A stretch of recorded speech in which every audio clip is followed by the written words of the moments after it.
Hi welcome back.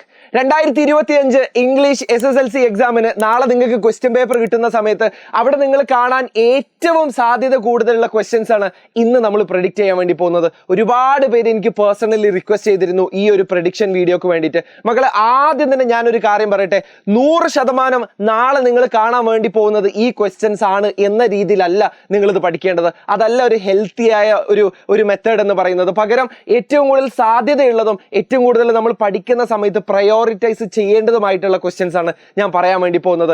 ഇത് കഴിഞ്ഞ എല്ലാ വർഷങ്ങളിലും നമ്മൾ കണ്ട ക്വസ്റ്റ്യൻ പേപ്പറുകളുടെ ഒരു അനാലിസിസിന് ശേഷമാണ് ഇങ്ങനെ ഒരു പ്രഡിക്ഷൻ നടത്തുന്നത്. അല്ലാതെ ഇത് ക്വസ്റ്റ്യൻ പേപ്പർ എവിടെ നിന്നും ചോർന്ന് കിട്ടുന്നതൊന്നല്ല. അതുകൊണ്ട് തന്നെ 100% ഇത് തന്നെ പഠിച്ചു പോകണം എന്നൊന്നും ഞാൻ പറയില്ല. കാരണം അത് മണ്ടത്തരമാണ്.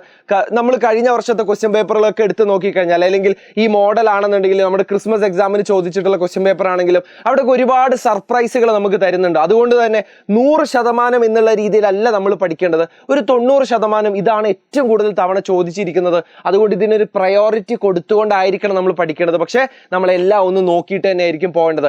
നാളെ നിങ്ങൾ ഒന്നാമതായിട്ട് കാണാൻ വേണ്ടി പോകുന്നതില്ലേ, ഈ റീഡിംഗ് കോംപ്രഹെൻഷന്റെ ഒരു ക്വസ്റ്റ്യൻ ആയിരിക്കും. മിക്കവാറും കേസുകളിൽ നമുക്ക് പരിചയമുള്ള ഒരു ക്വസ്റ്റ്യൻ, ഒരു ചാപ്റ്ററിൽ തന്നെ ആയിരിക്കും. ഫോർ എക്സാമ്പിൾ, സ്കോളർഷിപ്പ് ജാക്കറ്റിൽ നിന്ന് ഇങ്ങനെ ഒരു പാസേജ് തന്നിട്ടുണ്ട്. ഈ പാസേജ് എഴുതാൻ വേണ്ടിയിട്ടായിരിക്കും ഒന്നാമത്തെ ക്വസ്റ്റ്യൻ. ഒരു 5 മുതൽ 6 മാർക്കിന് നിങ്ങൾക്ക് ഈ ഒരു ക്വസ്റ്റ്യൻ പ്രതീക്ഷിക്കാൻ വേണ്ടി പറ്റും. രണ്ടാമതായിട്ട് നിങ്ങൾ കാണാൻ വേണ്ടി പോകുന്നതും റീഡിംഗ് കോംപ്രഹെൻഷൻ തന്നെയായിരിക്കും. ഒന്നാമതായിട്ടൊന്നും ആയിരിക്കില്ല, അതിന്റെ മൂലക്കിലോ സൈഡിലോ ഒക്കെ ആയിട്ട്, അല്ലെങ്കിൽ ക്വസ്റ്റ്യൻ പേപ്പറിന്റെ അവസാനത്തിലേക്കോ നടുക്കൊക്കെ ആയിരിക്കും നിങ്ങൾക്ക് ഇത് കാണാൻ വേണ്ടി പറ്റുക. ഇതിന്റെ പ്രത്യേകത എന്താണെന്നറിയോ? ഇത് നമുക്ക് പരിചയമുള്ള ഒരു പാസേജ് ഒന്നും ആയിരിക്കില്ല. ഇത് നമ്മുടെ ചാപ്റ്ററിൽ നിന്നൊന്നും ആയിരിക്കില്ല. ഇതൊരു അൺനോൺ ആയിട്ടുള്ള ഒരു പാസേജിൽ നിന്നായിരിക്കും. ഇത് മിക്കവാറും കേസുകളിൽ ഒരു 5 മാർക്കിന് അല്ലെങ്കിൽ 6 മാർക്കിനൊക്കെ ചോദിക്കാനുള്ള സാധ്യതയുണ്ട് പാസേജ് റീഡിംഗ് എന്ന് പറയുന്നത്. സോ പാസേജ് റീഡിംഗിൽ നിന്ന് വളരെ പെട്ടെന്ന് തന്നെ നമുക്കിത് വായിച്ച് മനസ്സിലാക്കി അതിന്റെ ക്വസ്റ്റ്യൻസ് ആൻസർ ചെയ്യാൻ നിങ്ങളൊന്ന് പ്രാക്ടീസ് ചെയ്യണേ. 2, നമുക്ക് പോയം Q&A എന്തായാലും ചോദിക്കുന്ന ക്വസ്റ്റ്യൻ ആയിരിക്കും പോയം Q&A എന്ന് പറയുന്നത്. അപ്പൊ നമ്മുടെ സെക്കൻഡ് ടേമിലെ അല്ലെങ്കിൽ നമ്മുടെ അവസാന ടേമിലുള്ള എല്ലാ പോയംസും ഒന്ന് മനസ്സിലാക്കി വെച്ചേക്കുക. കാരണം അതിൽ നിന്നാണ് ഒരു പോയം Q&A ചോദിക്കാൻ ഏറ്റവും കൂടുതൽ സാധ്യതയുള്ളത്. ഏറ്റവും കൂടുതൽ ചോദിച്ച് കണ്ടിട്ടുള്ളതും പോയം Q&A നമ്മുടെ അവസാന സെക്കൻഡ് ടേമിൽ നിന്നായിരുന്നു. പിന്നെ നമ്മളോട് ചോദിക്കാൻ സാധ്യതയല്ല, നറേറ്റീവ് എന്തായാലും ഉണ്ടാവും. അതിൽ ഏത് ചോദിക്കാനാണ് സാധ്യത എന്നുള്ളതാണ് നമ്മൾ പ്രെഡിക്റ്റ് ചെയ്യുന്നത്. പക്ഷെ ഈ നറേറ്റീവ് എന്തായാലും നിങ്ങളോട് ചോദിച്ചിരിക്കും. അഡ്വഞ്ചേഴ്സ് ഇൻ എ ബാനിയൻ ട്രീയിലെ സ്ഥിരമായിട്ട് ചോദിക്കുന്ന ഒരു സാധനമാണ് ഈ ഫൈറ്റ് സീൻ എന്ന് പറയുന്നത്. നിങ്ങൾ ഓണം എക്സാം ആണെങ്കിലും ക്രിസ്മസ് എക്സാം ആണെങ്കിലും ഫൈനൽ എക്സാം ആണെങ്കിലും മോഡൽ എക്സാം ആണെന്നുണ്ടെങ്കിലും ഒരുപാട് തവണ ചോദിച്ചിട്ടുള്ള, സ്റ്റാറ്റിസ്റ്റിക്കലി ആയിട്ട് ഞാൻ പറയുന്നത് എന്ന് വെച്ചാൽ കണക്ക് പ്രകാരമാണ് ഞാൻ പറയുന്നത്, ഏറ്റവും കൂടുതൽ തവണ ചോദിച്ചിട്ടുള്ളതാണ് അഡ്വഞ്ചേഴ്സ് ഇൻ എ ബാനിയൻ ട്രീയിലുള്ള ഫൈറ്റ് സീൻ എന്ന് പറയുന്നത്. ഇത് ഏറ്റവും കൂടുതൽ ചോദിച്ചുകൊണ്ട് തന്നെ ചിലപ്പോൾ നമുക്ക് സർപ്രൈസ് ഉള്ളത് കൊണ്ട് നമുക്ക് ചിലപ്പോൾ ഇത് വരും എന്ന് ഉറപ്പ് പറയാൻ വേണ്ടി പറ്റില്ല. എന്നാലും ഒരു 90% കേസുകളിലും ഇല്ലേ ഇതാണ് ഏറ്റവും കൂടുതൽ ചോദിച്ചിട്ടുള്ളത്. ഇനി അതല്ല, ഞാൻ ഇവിടെ ഏറ്റവും കൂടുതൽ സാധ്യത കാണുന്ന മറ്റൊന്ന് best investment I ever made എന്ന് പറയുന്ന ചാപ്റ്ററിലുള്ള സൂയിസൈഡ് അറ്റംപ്റ്റുമായിട്ട് ബേസ് ചെയ്തിട്ടുള്ള ആ ഒരു നറേറ്റീവാണ് മറ്റൊരു സാധ്യത ഞാൻ കാണുന്നത്.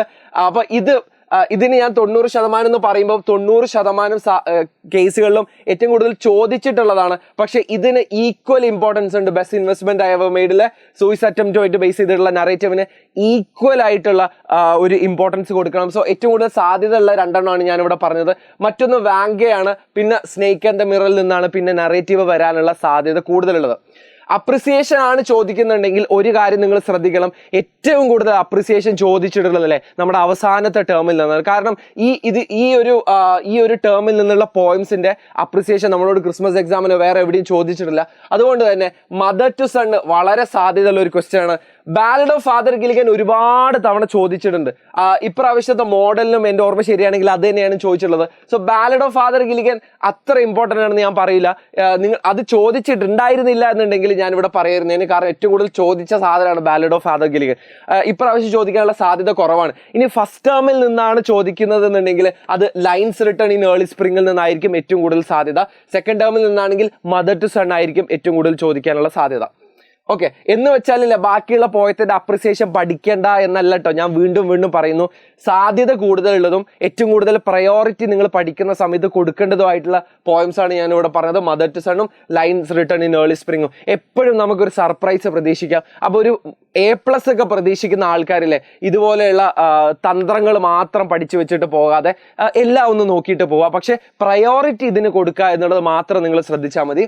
പിന്നെ ക്യാരക്ടർ സ്കെച്ച് ആണെന്നുണ്ടെങ്കിൽ സ്കോളർഷിപ്പ് ജാക്കറ്റിൽ നിന്ന് മാർത്തയുടെ ക്യാരക്ടർ സ്കെച്ച് ചോദിക്കാൻ വളരെയധികം സാധ്യതയുണ്ട്.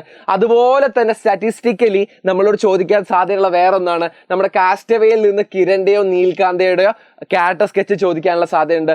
വാങ്ക എന്ന് പറഞ്ഞ ഷോർട്ട് സ്റ്റോറിയിൽ നിന്ന് ഗ്രാൻഡ് ഫാദറിന്റെയോ വാങ്കയുടെയോ ക്യാരക്ടർ സ്കെച്ചും നമ്മളോട് ചോദിക്കാനുള്ള സാധ്യത വളരെ കൂടുതലാണ്. ഇനി റൈറ്റപ്പ് എന്തായാലും വരും കേട്ടോ. ഞാൻ ഈ പറഞ്ഞ സാധനങ്ങളൊക്കെ ഇല്ലേ, ക്യാരക്ടർ സ്കെച്ച്, നറേറ്റീവ്, അപ്രിസിയേഷൻ ഒക്കെ, ഈ സാധനം വരിയോ ഇല്ലേ എന്നുള്ളതിൽ ഒരു സംശയമില്ല, അതെന്തായാലും വന്നിരിക്കും. അതിനകത്ത് എവിടെയാണ് അത് ഏത് ചാപ്റ്ററിൽ നിന്ന് വരിക എന്നുള്ളതിൽ മാത്രമേ നമുക്ക് സംശയമുള്ള ഒരു ഡിസ്കഷൻ ഉള്ളൂ. റൈറ്റപ്പ് ചോദിക്കുകയാണെങ്കിൽ ബെസ്റ്റ് ഇൻവെസ്റ്റ്മെന്റ് ഐ എവർ മെയ്ഡിൽ നിന്ന് ചോദിക്കാനുള്ള സാധ്യതയുണ്ട്, പ്രോജക്ട് ടൈഗറിൽ നിന്ന് ചോദിക്കാനുള്ള സാധ്യതയുണ്ട്, നെവർ നെസ്സിൽ നിന്ന് ചോദിക്കാനുള്ള സാധ്യതയുണ്ട്. ന്യൂസ് പേപ്പർ റിപ്പോർട്ട് ആണെന്നുണ്ടെങ്കിലും അഡ്വഞ്ചേഴ്സ് ഇൻ എ ബാനിൻ ട്രീയിൽ നിന്ന് ഒരു സർപ്രൈസ് എലമെന്റ് ആയിട്ട് തന്നെയാണ് ഞാൻ ഇവിടെ കൊടുക്കുന്നത്. ന്യൂസ് പേപ്പർ റിപ്പോർട്ട് ഇതിൽ നമ്മൾ 3 ബേബി സ്ക്വിറൽസിനെ കണ്ടില്ലേ, അതൊക്കെ ചിലപ്പോൾ ഒരു ന്യൂസ് പേപ്പർ റിപ്പോർട്ടായിട്ട് ചോദിക്കാം. കാരണം ഒരു പ്രാവശ്യം അങ്ങനെ ചോദിച്ചിട്ടുണ്ട് അഡ്വഞ്ചേഴ്സ് ഇൻ എ ബാനിൻ ട്രീയിൽ നിന്ന്. ബെസ്റ്റ് ഇൻവെസ്റ്റ്മെന്റ് ഐ എവർ മെയ്ഡിൽ നിന്നും നമുക്ക് ന്യൂസ് പേപ്പർ റിപ്പോർട്ട് ചോദിക്കാം. ഈ ഒരു ഇൻസിഡന്റ് ആയിട്ട്, ഈ ഒരു സൂയിസൈഡ് അറ്റംപ്റ്റ് ആയിട്ടുള്ള ഇൻസിഡന്റ് ആയിട്ട് ബന്ധപ്പെട്ടിട്ട് അവിടെ നമുക്കൊരു ന്യൂസ് പേപ്പർ റിപ്പോർട്ട് പ്രതീക്ഷിക്കാം. പ്രോജക്ട് ടൈഗറായിട്ട് ബന്ധപ്പെട്ട് ഈ ടൈഗർ ചാടി അല്ലെങ്കിൽ ഈ ടൈഗർ ആയിട്ടുള്ള പ്രശ്നങ്ങൾ ഉണ്ടായി എന്നൊക്കെ പറഞ്ഞിട്ട് അവിടെ നമുക്കൊരു ന്യൂസ് പേപ്പർ റിപ്പോർട്ട് പ്രതീക്ഷിക്കാം. സ്പീച്ച് നിങ്ങളോട് ചോദിക്കുകയാണെന്നുണ്ടെങ്കിൽ സ്കോളർഷിപ്പ് ജാക്കറ്റിൽ നിന്ന് പ്രതീക്ഷിക്കാം. മാർത്ത പ്രോഗ്രാമിൽ പങ്കെടുക്കുന്നതിന്റെ ഒരു സ്പീച്ച് ചോദിക്കാം. അതുപോലെ തന്നെ best investment I ever made, അതിൽ എന്താ പറയാ, അതിന്റെ ഒരു തീം ബേസ് ചെയ്തുകൊണ്ട് നമുക്കൊരു സ്പീച്ച് പ്രതീക്ഷിക്കാവുന്നതാണ്. ഡയറി ആണെന്നുണ്ടെങ്കിൽ മൈ സിസ്റ്റേഴ്സ് ഷൂസ്, അതിൽ നമുക്ക് അലിയുടെയോ സെഹറയുടെയോ ഒരു ഡയറി നമുക്ക് ഇവിടെ പ്രതീക്ഷിക്കാം. പ്രോബബിൾ ആയിട്ടുള്ള ക്വസ്റ്റ്യൻ ആണ്. സ്കോളർഷിപ്പ് ജാക്കറ്റിൽ നിന്നും നമുക്ക് ഇതുപോലെ ഡയറി പ്രതീക്ഷിക്കാം. ഹോമിയോപ്പത്തിന്റെ സ്നേക്ക് ആൻഡ് ദ മിററിലെ ഹോമിയോപ്പത്തിന്റെ ഡയറി നമുക്ക് പ്രതീക്ഷിക്കാവുന്നതാണ്. കാസ്റ്റവേയിൽ നിന്ന് നീൽകാന്തയുടെ ഇതും നമുക്ക് പ്രതീക്ഷിക്കാം, ഡയറി എൻട്രി നമുക്ക് പ്രതീക്ഷിക്കാവുന്നതാണ്. റിവ്യൂ ചോദിക്കുന്ന സമയത്ത് dangers of A single story ചോദിക്കാം, സ്കോളർഷിപ്പ് ജാക്കറ്റിൽ നിന്നും ചോദിക്കാം, നെവർ നെസ്സിൽ നിന്നും ചോദിക്കാം റിവ്യൂ. പിന്നെ പ്രൊഫൈൽ എന്തായാലും ചോദിക്കും, എന്തായാലും അതിൽ വേറെ സംശയമൊന്നുമില്ല. പ്രൊഫൈൽ എന്തായാലും പ്രാക്ടീസ് ചെയ്തിട്ട് പോയാൽ മതി. ഒരു 2-3 അല്ലെങ്കിൽ പറ്റുവാണെങ്കിൽ ഒരു 4 പ്രൊഫൈലെങ്കിലും നിങ്ങൾ എഴുതി അതോ ശരിയാണെന്ന് ഉറപ്പ് വരുത്തിയിട്ട് മാത്രം നാളത്തെ ഇംഗ്ലീഷ് എക്സാം എഴുതാൻ വേണ്ടി പോയാൽ മതി.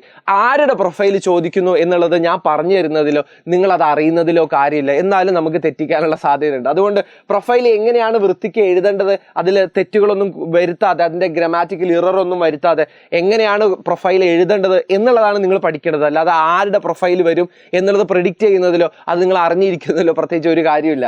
പിന്നെ നോട്ടീസ് ചോദിക്കുകയാണെന്നുണ്ടെങ്കിൽ നോട്ടീസ് മിക്കവാറും കേസുകളിൽ ഒരു ജനറൽ ക്വസ്റ്റ്യൻ ആയിട്ട് തന്നെ ചോദിക്കുള്ളൂ. ഒന്നെങ്കിൽ വല്ല ബുക്ക് ഫെസ്റ്റോ അല്ലെങ്കിൽ എന്തെങ്കിലും ഒരു പ്രോഗ്രാം നടക്കുന്നതായിട്ട് ബന്ധപ്പെട്ടിട്ടുള്ള ഒരു ജനറൽ ആയിട്ടുള്ളത്. അത് ഏത് ചാപ്റ്റർ എന്നാണെന്ന് പറയുന്നതിൽ കാര്യമില്ല, അത് ഏത് ചാപ്റ്റർ എന്നാണെന്ന് അറിയുന്നതിലും പ്രത്യേകിച്ച് കാര്യമൊന്നുമില്ല. നോട്ടീസിന്റെ ഫോർമാറ്റ് പഠിച്ചു വെക്കുക, എന്തായാലും ചോദിക്കും. നോട്ടീസിന്റെ ഫോർമാറ്റ് പഠിക്കുക, അത് സിംഗിൾ ഫോൾഡ് ആണോ ഡബിൾ ഫോൾഡ് ആണോ എന്നുള്ള കാര്യമൊക്കെ ശ്രദ്ധിക്കുക. അത്രയേ ഉള്ളൂ നോട്ടീസിൽ. പിന്നെ അതെ, ഇങ്ങനെ ഒരു ടാബുലാർ ക്വസ്റ്റ്യൻ ചോദിക്കും. ഇങ്ങനെ ഒരു ടേബിൾ തന്നിട്ടില്ലേ, അതിൽ നിന്ന് കുറച്ച് ക്വസ്റ്റ്യൻസ് ചോദിക്കും. മിക്കവാറും കേസുകളിൽ ഒരു 5 മാർക്കിന് ചിലപ്പോൾ 6 മാർക്കിന് നിങ്ങളോട് ഈ ഒരു സാധനം ചോദിക്കും. ഇങ്ങനെ ഒരു ടേബിൾ തന്നിട്ട് ഇതിൽ നിന്ന് കുറച്ച് ക്വസ്റ്റ്യൻസ്, ഏത് വർഷം, ഏത് ആള്, എന്ന കാറ്റഗറി എന്നൊക്കെ പറഞ്ഞിട്ട് കുറച്ച് ക്വസ്റ്റ്യൻസ് അങ്ങനെയും ചോദിക്കാനുള്ള സാധ്യതയുണ്ട്. റിപ്പോർട്ടർ സ്പീച്ച് എന്തായാലും വരെ 2 മാർക്കിന് റിപ്പോർട്ടർ സ്പീച്ച് ഇല്ലാതിരിക്കില്ല, അതെന്തായാലും വന്നിരിക്കും. റിപ്പോർട്ടർ സ്പീച്ചിന്റെ ഒരു പ്രത്യേക ഡെഡിക്കേറ്റഡ് വീഡിയോ ഞാൻ ചെയ്തിട്ടുണ്ട്, ഒന്ന് പോയി കണ്ടേക്ക്. അതിലെല്ലാ കാര്യങ്ങളും നമ്മൾ ഡിസ്കസ് ചെയ്യുന്നുണ്ട്. എഡിറ്റിംഗ് നിങ്ങളോട് ഒരു 4 മാർക്കിന് എന്തായാലും ചോദിച്ചിരിക്കും. എഡിറ്റിങ്ങിന്റെ എല്ലാ കാര്യങ്ങളും ഡിസ്കസ് ചെയ്തുകൊണ്ടുള്ള ഒരു വീഡിയോ ഞാൻ ചെയ്തിട്ടുണ്ട്. ഇനി അതല്ല എന്നുണ്ടെങ്കിൽ ഗ്രാമറിന് ഒരു സെപ്പറേറ്റ് ലൈവ് ഞാൻ ചെയ്തിട്ടുണ്ട്, അതും നിങ്ങൾക്ക് പോയി കാണാവുന്നതാണ്. ഫ്രേസൽ വെർബിന്റെ ഒരു ക്വസ്റ്റ്യൻ വരും. ഫ്രേസൽ വെർബും ഇതുപോലെ തന്നെ 4 മാർക്കിന് ചോദിക്കാൻ വേണ്ടി പോകുന്നതാണ്. ഫ്രേസൽ വെർബ് എല്ലാം പഠിച്ചു പോലും നമ്മളെ കൊണ്ട് നടക്കൂല. നമ്മൾ പ്രതീക്ഷിക്കാത്ത തരം ഫ്രേസൽ വെർബുകൾ അത് ചിലപ്പോൾ ചോദിക്കണമെന്നുണ്ട്. പക്ഷെ അതുകൊണ്ട് നമുക്ക് എന്ത് ചെയ്യാന്നറിയോ, നമുക്ക് നല്ല പരിചയമുള്ള കുറച്ച് സാധനങ്ങളില്ലേ, ഈ കമ്മ് വെച്ചിട്ടുള്ള, പുട്ട് വെച്ചിട്ടുള്ള, അല്ലെങ്കിൽ ടേക്ക് വെച്ചിട്ടുള്ള, അല്ലെങ്കിൽ ഗോ വെച്ചിട്ടുള്ള, ഇങ്ങനെയുള്ള കുറച്ച് കാര്യങ്ങളില്ലേ, ഞാനൊരു എക്സാമ്പിൾ ആയിട്ട് പറയുന്നതേ ഉള്ളൂ.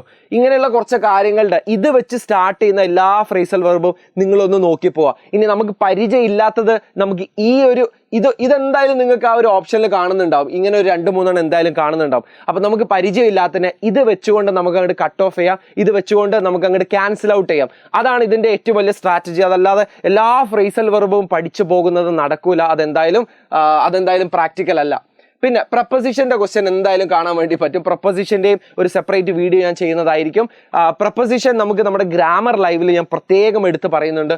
ഓരോ ഇന്നും ഓണും ബട്ടും ആൻഡും ഒക്കെ എല്ലാം ഞാൻ അവിടെ പറയുന്നുണ്ട്. പ്രപ്പോസിഷന്റെ കേസിലെ ചില കേസുകളിൽ ആർട്ടിക്കിളും കൂടെ അതിൽ ഉണ്ടാവും കേട്ടോ. അതിൽ പ്രപ്പോസിഷൻ മാത്രമൊന്നും ആയിരിക്കില്ല. ആർട്ടിക്കിൾ എന്ന് പറയുമ്പോൾ എന്താ, എ ആൻഡ് ദ എന്നൊക്കെ പറയുന്ന ആർട്ടിക്കിൾസും അതിൽ ചോദിക്കാനുള്ള സാധ്യതയുണ്ട്. ഇത് മിക്കവാറും കേസുകളിൽ 5 മാർക്കോ അല്ലെങ്കിൽ 4 മാർക്കിനൊക്കെയാണ് ചോദിക്കാറുള്ളത് പ്രപ്പോസിഷൻ എന്ന് പറയുന്നത്. ഏറ്റവും കൂടുതൽ എന്ന് പറയണ്ട, എല്ലാ പ്രാവശ്യം ചോദിക്കുന്ന സാധനമാണ് ഇത്. ഡയലോഗ് കംപ്ലീഷൻ അല്ലെങ്കിൽ കോൺവെർസേഷൻ കംപ്ലീഷൻ, ഇത് മിക്കവാറും കേസുകളിൽ 5 മാർക്കിനാണ് ചോദിക്കാറുള്ളത്. ഇതെന്തായാലും ചോദിച്ചിരിക്കും. ഈ ഡയലോഗ് കംപ്ലീഷൻ എന്ന് പറയുമ്പോൾ അവിടെ നിങ്ങൾക്ക് ക്വസ്റ്റ്യൻ ഡേ ഒക്കെ കാണാൻ വേണ്ടി പറ്റും. ഇതുപോലെ WH ക്വസ്റ്റ്യൻ കാണാൻ വേണ്ടി പറ്റും, അല്ലെങ്കിൽ യെസ് ഓർ നോ ക്വസ്റ്റ്യൻ കാണാൻ വേണ്ടി പറ്റും. പിന്നെന്താ, യെസ് ഓർ നോ ക്വസ്റ്റ്യൻ കാണാൻ വേണ്ടി പറ്റും. പിന്നെ ഇഫ് ക്ലോസ് കാണാൻ വേണ്ടി പറ്റും. ഹാഡ് ബെറ്റർ കാണാൻ വേണ്ടി പറ്റും. ഇതൊക്കെ ഓരോ മാർക്കിന് ചോദിക്കുന്ന ക്വസ്റ്റ്യനാ. Question tag, WH question, yes or no questions, പിന്നെ ഇഫ് ക്ലോസ്, ഹാഡ് ബെറ്റർ എന്നൊക്കെ പറഞ്ഞിട്ട് 5ഓളം സാധനങ്ങൾ വരും. അതിനാണ് 5 മാർക്ക് കൊടുത്തിരിക്കുന്നത് കേട്ടോ. സോ ഇതിൽ സെപ്പറേറ്റ് വീഡിയോ ചെയ്തിട്ടുണ്ട്. ഹാഡ് ബെറ്ററിന് ഒരു വീഡിയോ, ഇഫ് ക്ലോസിന് ഒരു വീഡിയോ, ക്വസ്റ്റ്യന് ഒരു വീഡിയോ എന്ന് പറഞ്ഞിട്ട് സെപ്പറേറ്റ് വീഡിയോ ഞാൻ ചെയ്തിട്ടുണ്ട്. അതൊന്ന് പോയി കണ്ടാൽ മതി. 1 മാർക്ക് എന്തായാലും നിങ്ങൾക്ക് നഷ്ടപ്പെടില്ല. സോ ഇതാണ് 2025 ഇംഗ്ലീഷ് എക്സാമിനേഷന് ഫൈനൽ പബ്ലിക് എക്സാമിനേഷൻ്റെ പ്രെഡിക്ഷൻ വീഡിയോ ആയിട്ട് ഞാൻ പറയുന്നത്. ഏറ്റവും കൂടുതൽ സാധ്യതയുള്ള ക്വസ്റ്റ്യൻസ് ആയിട്ട് ഞാൻ പറയുന്നത്. എന്ന് വെച്ചാൽ ബാക്കിയുള്ളതൊക്കെ നമുക്ക് ഒഴിവാക്കാം എന്നല്ല. നിങ്ങളൊരു A+ ആണ് പ്രതീക്ഷിക്കുന്നതെന്നുണ്ടെങ്കിൽ, ഒരു ഫുൾ മാർക്കാണ് നിങ്ങൾ മുന്നിൽ കാണുന്നുണ്ടെങ്കിൽ എല്ലാം നിങ്ങൾ നോക്കിയിട്ട് പോകണം. പക്ഷേ ഈ പറഞ്ഞ ക്വസ്റ്റ്യൻസിന് നിങ്ങളൊരു പ്രയോറിറ്റി കൊടുക്കണം എന്നുള്ളത് മാത്രമാണ്. സോ നിങ്ങളുടെ പ്രിപ്പറേഷൻസ് ഒക്കെ അടിപൊളിയായിട്ട് പോട്ടെ. All the very best. Thank you.